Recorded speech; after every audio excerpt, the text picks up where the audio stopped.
नमस्कार, मी विशाल परदेशी. News 18 लोकमतच्या special बुलेटिनमध्ये आपलं सगळ्यांचं खूप स्वागत. देशाची आर्थिक राजधानी अर्थात मुंबई, देशाच्या कानाकोपऱ्यातून दररोज हजारोंच्या संख्येने येणारे लोटे सामावून घेणारी ही नगरी आहे. घड्याळाच्या काट्यावर धावणाऱ्या मुंबईकरांच्या वेगाचा मेळ साधण्यासाठी विकास कामांची इथं स्पर्धा सुरू आहे. बघूयात त्याचबद्दल.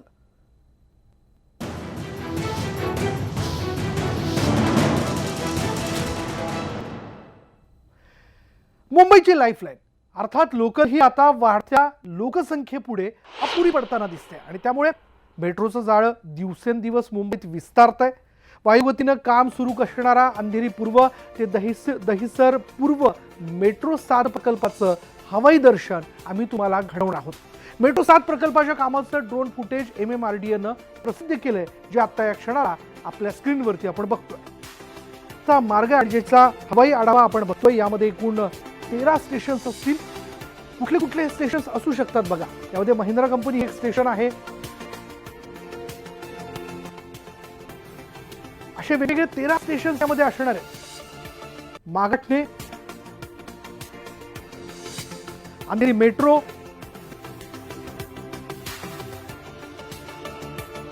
प्रकल्प आणि मेट्रो 7 प्रकल्प ज्या ठिकाणी जोडला गेला त्या अंधेरी भागातील प्रकल्पाचा आढावा घेतला आमच्या प्रतिनिधींनी. अंधेरी ते दहिसर मेट्रो लाईन 7 जिथून सुरू होणार आहे त्या ठिकाणी आता मी उभी आहे.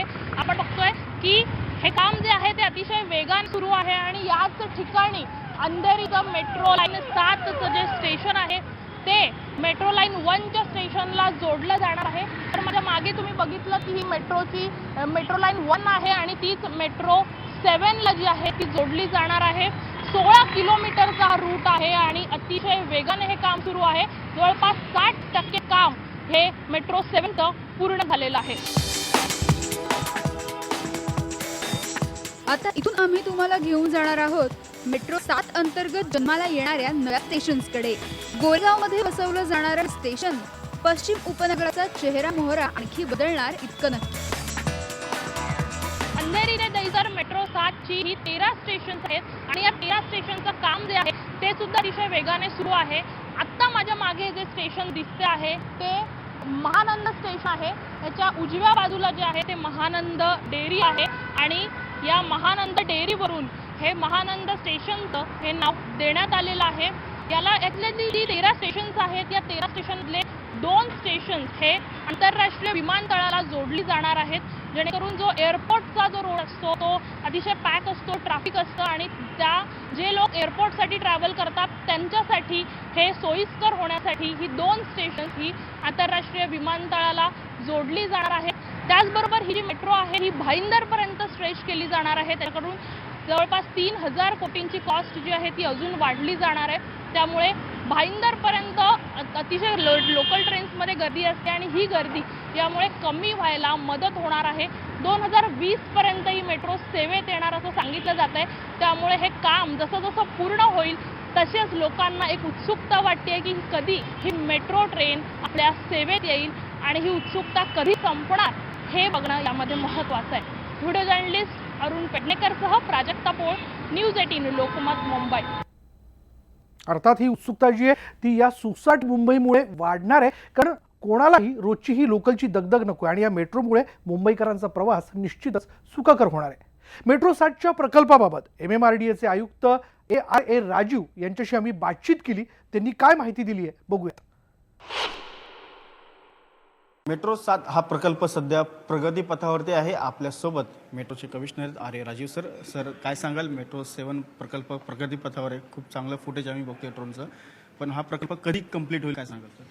2019 मध्ये जे आहे याचे ट्रायल रन आपण सुरू करणार आहोत. मिड 2017 पर्यंत याचं सिव्हिल वर्क कंप्लीट होणार आहे. याचे रोलिंग स्टॉकचे वर्क ऑर्डर देण्यात आलेले आहेत आणि सिस्टम्सचे सर्व वर्क ऑर्डर्स आता देण्यात येत आहेत. 2019 शेवटपर्यंत आम्ही आमचे ट्रायल रन पूर्ण करून 20 मध्ये आम्ही याला पूर्णपणे कॉमर्शियल ऑपरेशन सुरू करण्याचा प्लॅन आहे आमचा. सर, हा जो प्रकल्प आहे मेट्रो 7 हा दहिसर पूर्व ते अंधेरी पूर्व असा असणार आहे आणि वेस्टर्न सबमध्ये पश्चिम उपनगरात सर्वाधिक ट्रॅफिकचा सामना इथेच करावा लागतो. हा मेट्रो 7 प्रकल्पामुळे हा संपूर्ण ट्रॅफिकचा भार जो आहे तो हलका होईल आणि सुटका होईल मुंबईकरांची ट्रॅफिकच्या. फक्त याच एक लाईनमुळे पूर्णपणे सुटका होणार नाही आहे. जोपर्यंत मेट्रो नेटवर्क पूर्णपणे तयार होत नाही तोपर्यंत 100% जे आपण सुटका सांगतो तर 25 ते 30% कंजेशनमध्ये कमी तेवढी अपेक्षा नाही आहे, परंतु कमी होणार अवश्य. आणि आता वळूयात मुंबईची दुसरी बाजू दाखवणाऱ्या बातम्यांकडे.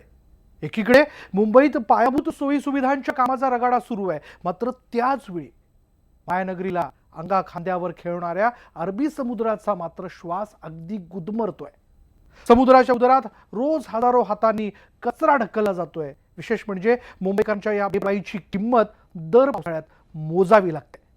मात्र तरीही आपण अजूनही यातून कोणताही धडा घ्यायला तयार नाही. आणि आता तर खुद्द केंद्रीय मंत्री नितीन गडकरींनी देखील मुंबईतल्या समुद्राच्या अवस्थेबाबत चिंता व्यक्त केली आहे. मुंबई 2.0 परिषदेच्या आयोजनाच्या वेळी ते बोलत होते. नितीन गडकरींनी नेमक्या कोणत्या शब्दात मुंबईतील समुद्राच्या अवस्थेवर बोट ठेवलंय पाहूयात. जो मैं मंत्री था तब भी प्रॉब्लम था, आज भी है. एक माइक्रोस्कोपिक माइनॉरिटी है जो इन्वायरमेंट के नाम पर सब प्रोजेक्ट को अटका देती है. हम प्रो इन्वायरमेंट है और मैं तो विशेष रूप से हूँ. मीठी नदी अच्छी बननी चाहिए, समुद्र शुद्ध होना चाहिए चाहता हूँ. पर ये उसी समय 125 रिट पिटीशन कोर्ट में डाली थी जब मैंने वर्ली बांद्रा का काम शुरू किया था. वही लोग हैं और आके बंद करते और जो कमेटी या जुडिशरी ने अपॉइंट की है वो उसको रिजेक्ट करते. मुंबईला लाभलेल्या विशाल समुद्र किनाऱ्याची नेमकी अवस्था कशी आहे? समुद्राच्या नाकातोंडातून कशा प्रकारे प्लास्टिक कोंबलं जात आहे आणि समुद्राचा कोडमारा केला जातोय? बघूयात नेमकी काय अवस्था आहे.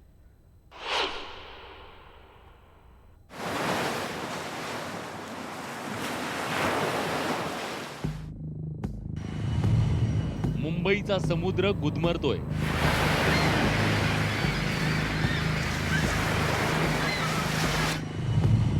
अरबी समुद्र प्रदूषणाच्या विळख्यात.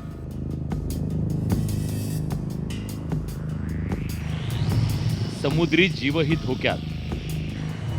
मुंबईची शान अर्थात अरबी समुद्र. मुंबईला खऱ्या अर्थानं समृद्ध करणारी भौगोलिक ओळख. मात्र मुंबईकरांच्या बेपर्वाईनं मुंबईची ही ओळख सध्या धोक्यात सापडली. समुद्रात रोज हजारो लिटरनं दूषित आणि सांडपाणी राजरोसपणे मिसळलं जातं आणि दुसरीकडे हजारो हातांनी कचराही समुद्रात फेकला जातो.